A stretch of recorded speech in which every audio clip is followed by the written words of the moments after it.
పిలిస్తే మరి ఇప్పుడు నెక్స్ట్ సీఎం అయ్యేది ఎవరు? పవన్ కళ్యాణ్, లోకేష్? కొంతమంది అయితే లోకేష్ అంటున్నారు. దీని గురించి మీరు ఏమంటారు? నేను పవన్ కళ్యాణ్ అన్న అవుతాడు అనుకుంటున్నా. ఎందుకోసం? ఎందుకోసం అంటే సీనియర్ గా అనుభవం. ఇప్పుడు లోకేష్ బాబు చిన్న కదా ఆయన కన్నా, ఈయన అనుభవం ఆయనకు ఉండదు.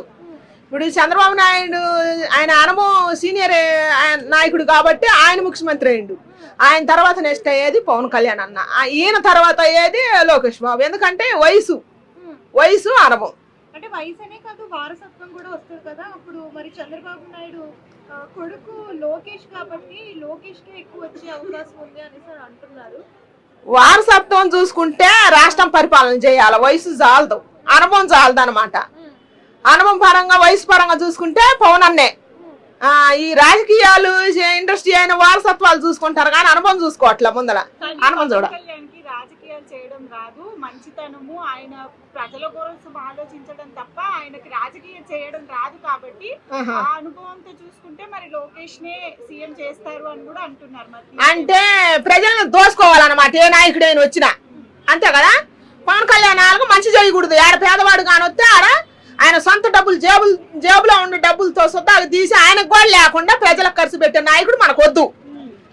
మనల్ని దోసుకునే నాయకుడు కావాలి, అంతేనా? ఆ విషయంలోనైతే మరి పవన్ అన్న పేద ప్రజలకు పెడతాడు. ఆయనకు కూడా ఉంచుకోడు. ఆయన దానం చేయదలుచుకుంటే ప్రాణం కూడా దానం చేస్తాడు అనమాట. నేను అప్పుడు ఇదివరకే అన్నా, దానవేల సోర కరుణ, ఆయనకే ఆ పేరు ఆయనకు బిరుదు పెట్టాలి. ఎందుకంటే దానవేల సోర కరుణ అంటే అంత పేరు ఏంటంటే కలశకుండలాల సుద్దాగా దానం ఇస్తాడు అనమాట. అంత గొప్ప వ్యక్తి పవన్ స్టార్ పవన్ కళ్యాణ్ అన్న అని నేను ఇదివరకే చెప్పినా, ఇప్పుడు కూడా చెబుతున్నా. ఇట్లాంటి నాయకుడు మనకు కావాలా ప్రజలకు ఇప్పుడు. ఎందుకంటే దోసుకునే వాళ్ళు వద్దు, మనల్ని కాపాడి మన సమస్యల్ని లేకుండా చేసే నాయకుడు కావాలి. ఇప్పుడు రహదారులు ఆడబట్టిన రహదారులు లేవంటే మరి పవన్ కళ్యాణ్ అన్న కాడికే పోతున్నాయి. ఏ నాయకుడి కాడికన్నా పోతున్నాయా? పోవట్లేదు కదా. అందుకని అట్లాంటి వ్యక్తి వస్తేనే మనం బాగుపడతామని నా కోరిక. అంటే చాలా మంది అంటున్నారు, so Pawan Kalyan after deputy CM అయిన తర్వాత సినిమాలు మానేస్తారు, కంప్లీట్ గా పొలిటికల్ గానే ఉంటారు అని చెప్పేసి అని కొన్ని వార్తలు వచ్చాయి. కానీ ఆయన సినిమాలను కూడా వదలలేదు కదా. సో సినిమాలు ఇది కూడా హ్యాండిల్ చేయలేడు ఆయన అనేసి అంటున్నారు. దీని గురించి మీరేమంటారు? ఆయన నేను చెబుతున్నా, ఆయన సినిమాలు వదిలేస్తేనే బాగుంటుంది. ఎందుకంటే ప్రజల కోసం వచ్చిన నాయకుడు కాబట్టి, ప్రజల కష్టాలు తెలిసిన నాయకుడు కాబట్టి, ప్రజల సమస్య మీద పోరాడటానికి వచ్చిన నాయకుడు కాబట్టి అసలు ఎక్కువ దృష్టి మన మీద పెడితేనే ఇంకా సమస్యలు ఎక్కువ తెలిసి సమస్యలు ఆయన దాకా పోతాయి.